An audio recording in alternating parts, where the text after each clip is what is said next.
There are two very powerful functions of candlestick analysis. Due to the open and close configuration of the signals, there's a lot more information built into analyzing what a market or a price trend is doing. Because of the signals that tell us when there's a reversal in investor sentiment or the lack of that sentiment or the lack of that formation, tells us which way a trend is going to continue to move. For example, today the Dow was down 95 points. It had been down quite a bit lower than that, 160 points. It came back up and closed above the 50, which shows some support. However, stochastics are still heading down, and today's candle did not show us that there was any change of investor sentiment. You use that information to analyze what the overall trend of again, the market or a price is doing, but it also anticipates when a next price move is in the making.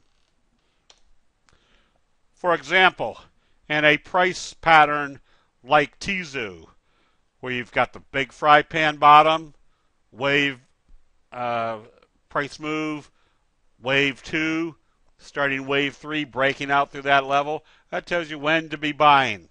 And notice what this price movement did. It came up, then moved sideways until you had a doji, and then a breakout through this level off the T-line. That allows for very good timing, whether you're a day trader or a swing trader or even a long-term investor, for getting into positions at the right time.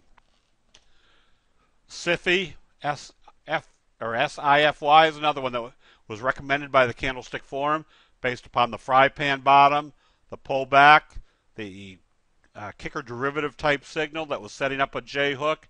So even when the markets are soggy, the patterns will produce results that have a lot more probability of an expectation than just buying a trending stock.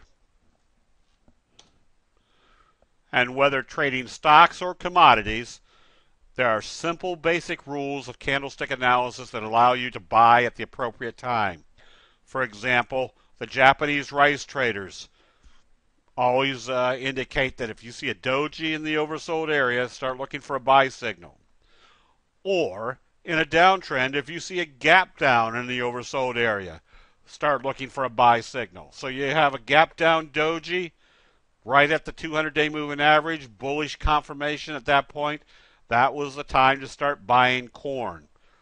We're still in an uptrend. We're not in the overbought area yet, and we do not have a confirmed sell signal. At this point, you continue to own corn until you see a sell signal. These are just very simple, basic rules that allow an investor to be on the right side of the trade with a high probability of the time.